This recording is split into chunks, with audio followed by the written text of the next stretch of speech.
আজ পরিবেশটা বেশ ঠান্ডা, বাইরে বৃষ্টি হচ্ছে। দীর্ঘদিনের গরমে মানুষ অতিষ্ঠ হয়ে গেছে। প্রায় অনেক দিন পর বৃষ্টি হওয়ায় বেশ ভালো লাগছে। আমার নাম রোহিত। আমি জানলার পাশে দাঁড়িয়ে বৃষ্টি দেখছিলাম। বৃষ্টি আমার ভীষণ ভালো লাগে। তখনই হঠাৎ করে কারেন্ট চলে যায়। চারিদিক থেকে চোখ ঘুরিয়ে দেখলাম ঘরের ভিতরটা বেশ অন্ধকার। আমি ছোটবেলা থেকেই অন্ধকারে ভীষণ ভয় পাই। তার মধ্যে আজকে বাড়িতে কেউ নেই, আমি একা। দাদু হঠাৎ করে অসুস্থ হওয়ায় বাবা মা তাড়াতাড়ি করে দাদুর বাড়ি চলে গিয়েছে।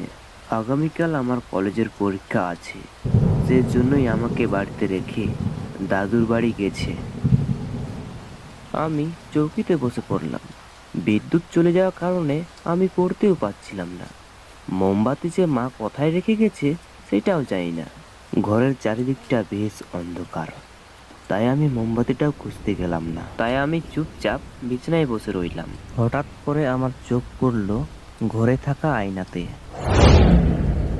আয়নাতে চোখ পড়তেই আমি খেয়াল করলাম কিসের জন্য ছায়া দেখা যাচ্ছে।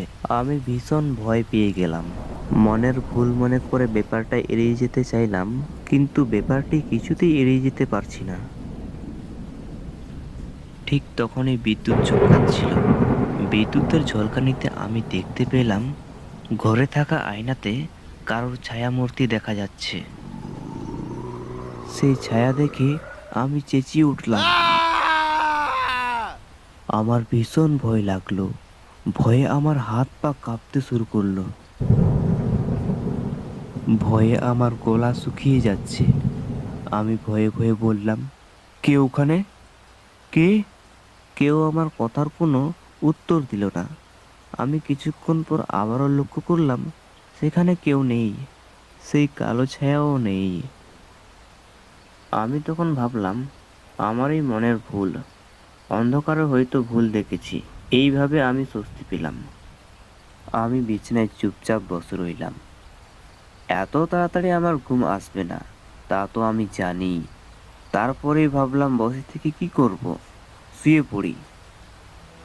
আমি ঘুমাতে যাব এমন সময় কারোর আওয়াজ পেলাম। কেউ যেন খুপিয়ে খুপিয়ে কাঁদছে। কান্নাটি কোথায় থেকে আসছে আমি ঠিক বুঝতে পারছি না।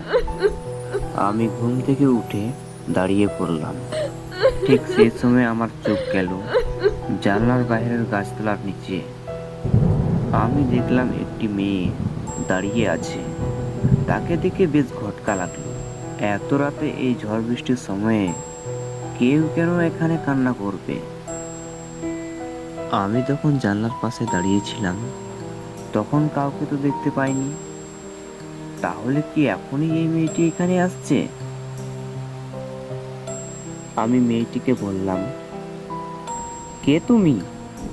এখানে কেন কাঁদছো? মেয়েটি আমার দিকে তাকালো আর কাঁদতে কাঁদতে বলল, কান্না করা ছাড়া আমার তো আর কোনো উপায় নেই। আমার বাবা মা কেউ নেই। আমার বয়স যখন 10 বছর, তখন আমার বাবা মাকে আমার চাচা চাচি মিলে ষড়যন্ত্র করে মেরে ফেলে সব সম্পত্তি ছিনিয়ে নেই। আমাকে 2 বেলা পেট ভরে খেতেও দিত না। সারাক্ষণ আমাকে অত্যাচার করে। আজ এই ঝড় বৃষ্টির রাতে আমাকে বাড়ি থেকে বের করে দিয়েছে। আমি এখন কোথায় যাব? আমি কোথায় থাকবো? আমার তো কেউ নেই। এই বলে মেয়েটি আবারও কাঁদতে লাগলো। মেয়েটিকে দেখে আমার বেশ মায়া হলো।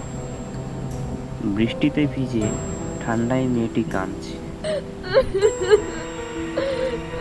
মেয়েটির চেহারা বেশ মায়া। যদি আমার সাথে এমন হতো। বাপ মা মরা মেয়েটাকে কতই না নির্যাতন করেছে। এত রাতে একটি যুবতী মেয়েকে কেউ কি বাড়ি থেকে বের করতে পারে? না না, আমার মেয়েটিকে সাহায্য করা উচিত। আমি তখনই মেয়েটিকে বললাম, তুমি কষ্ট পেও না, এসো বাড়িতে এসো। আজকের রাতটা আমার বাড়িতে থেকে যাও। ঠিক আছে, তুমি ওইখানেই থাকো, আমি তোমাকে নিয়ে আসছি। আমি তখনই বাইরে যেতে লাগলাম। মেয়েটিকে আনার জন্য।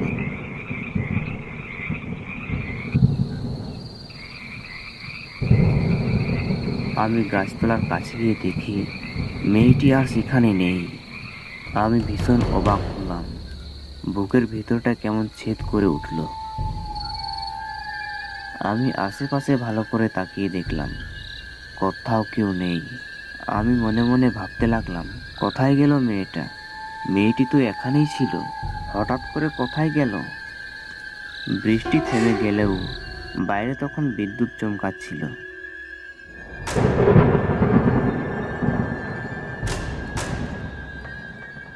আমি আর দেরি না করে তাড়াতাড়ি করে ঘরে চলে আসলাম। আমি ঘরে এসে দেখি মেয়েটি আমার রুমে দাঁড়িয়ে আছে।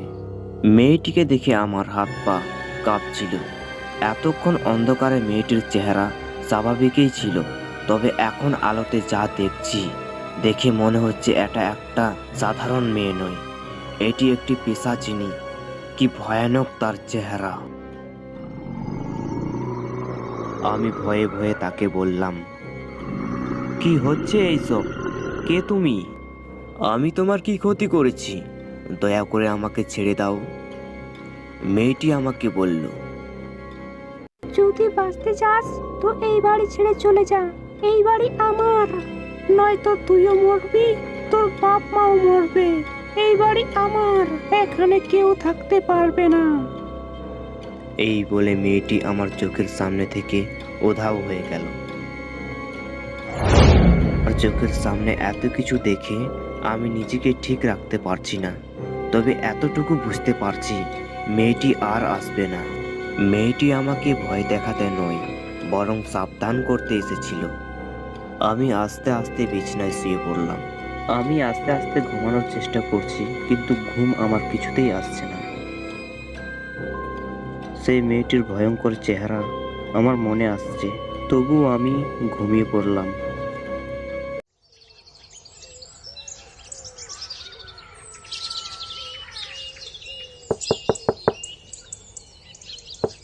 পরের দিন সকালে যখন আমার ঘুম ভাঙে দরজা ধাক্কার আওয়াজ শুনে আমি তখনই বিছানা থেকে উঠে বসে পড়লাম।